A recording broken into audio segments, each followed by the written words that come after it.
மக்களுக்காக நாம் உழைக்க வேண்டும், மக்களின் அடிப்படை தேவைகளை நிரந்தரமாக பூர்த்தி செய்ய வேண்டும் என கட்சி தொண்டர்களுக்கு தமிழக வெற்றிக் கழக தலைவர் விஜய் கடிதம் எழுதியிருக்கிறார். கூடுதல் தகவல்களை எமது செய்தியாளர் தாயுமானவன் வழங்க கேட்கலாம். வணக்கம் தாயுமானவன், அந்த கடிதத்தில் என்னவெல்லாம் தெரிவித்திருக்கிறார் விஜய்? முழு விவரங்களை பதிவு பண்ணுங்க. நடிகர் விஜய் அவர்களுடைய தமிழக வெற்றி கழகத்தினுடைய முதல் மாநில மாநாடு என்பது அக்டோபர் 27 விக்கிரவாண்டி அடுத்த வி சாலை பகுதியில நடத்த திட்டமிடப்பட்டு இன்று அதற்கான பந்தக்கால் நடும் விழா என்பது இன்று காலை நடைபெற்று முடிந்திருக்கிறது. இந்த நிலையில தான் மாநாட்டிற்கு வருகை தரக்கூடிய அந்த தொண்டர்களை உற்சாகப்படுத்தக்கூடிய வகையில் நடிகர் விஜய் அவர்கள் தற்போது ஒரு மடல் ஒன்றை எழுதியிருக்கிறார்.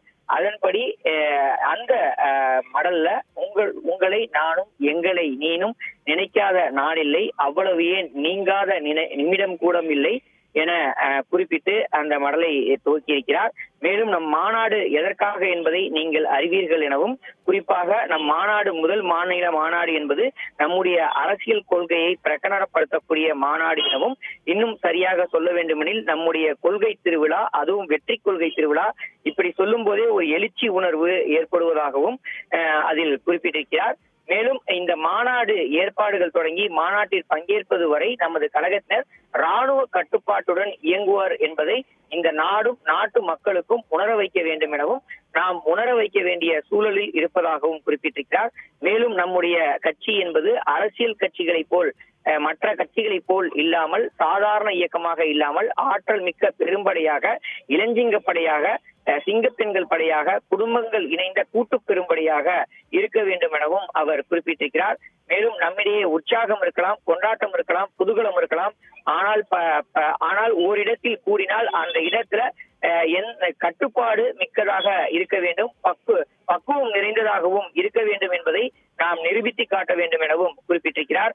இவர்களுக்கு அரசியல் என்றால் என்னவென்று தெரியும், மாநாடு என்றால் என்னவென்று தெரியுமா, களத்தில் தொடர்ச்சியாக நின்று வென்று காட்ட இயலுமா என ஏகப்பட்ட கேள்விகள் நம் மீது வீசுவதில் அதீத விருப்பம் கொண்டவர்களாக சிலர் இருப்பதாகவும், இந்த மாநாட்டை வெற்றிகரமாக நடத்தி காட்டும் போதுதான் அவர்களுக்கு புரியும், தமிழக வெற்றி கழகம் ஏதோ பேருக்கு அரசியலுக்கு வந்த கட்சி அல்ல, வீறு கொண்டு எழுந்து அரசியல் களத்தில் வெற்றியை காணப்போகின்ற கட்சி என்பதை நம்மை எடை போடுபவர்களுக்கு புரிந்து கொள்ள முடியும் என தெரிவித்திருக்கிறார்.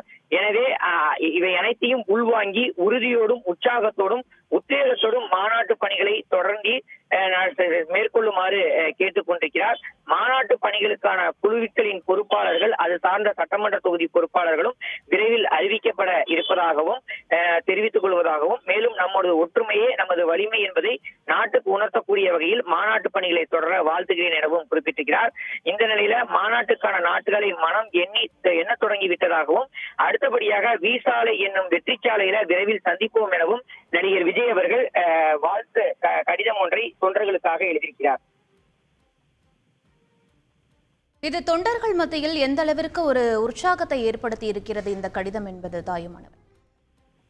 நிச்சயமாக தமிழக வெற்றி கழகத்துடைய முதல் மாநாடு என்பது எப்போது நடைபெறும், குறிப்பாக நடிகர் விஜய் அறிவித்திருக்கக்கூடிய தமிழக வெற்றி கழகத்துடைய கட்சி கொடி என்பது அண்மையில் தான் அறிமுகம் செய்யப்பட்டது. அந்த கொடி மற்றும் தமிழக வெற்றி கழகத்துடைய கொள்கைகள் மற்றும் கோட்பாடுகள் குறித்தான அனைத்து அறிவிப்புகளையும் மாநாடு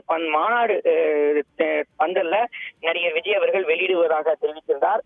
இந்த நிலையில தான் மாநாடு எப்போது நடைபெறும் என தொடர்ந்து தொண்டர்கள் இருந்த வண்ணம் ஒரு சூழல்ல செப்டம்பர் மாதத்திற்கு பதிலாக அக்டோபர் மாதத்தில் நடைபெறும் என அறிவிப்பு என்பது வெளியிடப்பட்டு அக்டோபர் 27 நடைபெறும் எனவும், அதற்காக காவல்துறை அனுமதி பெற்று காவல்துறை பல்வேறு கட்டுப்பாடுகள் விதித்திருக்கக்கூடிய நிலையில் அந்த கட்டுப்பாடுகளின் அடிப்படையில் மாநாட்டு பந்தல்கள் அமைக்கக்கூடிய பணி மற்றும் மாநாட்டிற்கான ஏற்பாடுகள் அமைக்கக்கூடிய பணிகள்ல தமிழக வெற்றி கழகத்தினர் ஈடுபட்டு வருகிறார்கள். இது ஒருபுறம் இருக்கக்கூடிய நிலையில மாநாட்டிற்கு வரக்கூடிய நடிகர் விஜய் அவர்களுடைய அந்த தொண்டர்கள் அனைவருமே முழுமையாக வருகை தருவதற்கான ஏற்பாடுகள் என்பது மேற்கொள்ளப்பட்டு வருகிறது. குறிப்பாக ஒரு மாவட்டத்திற்கு பார்த்தோம் என்றால் குறைந்தபட்சம் 20,000 முதல் 30,000 நபர்களை திரட்டுவதற்கான ஏற்பாடுகள் என்பது மேற்கொள்ளப்பட்டிருக்கிறது.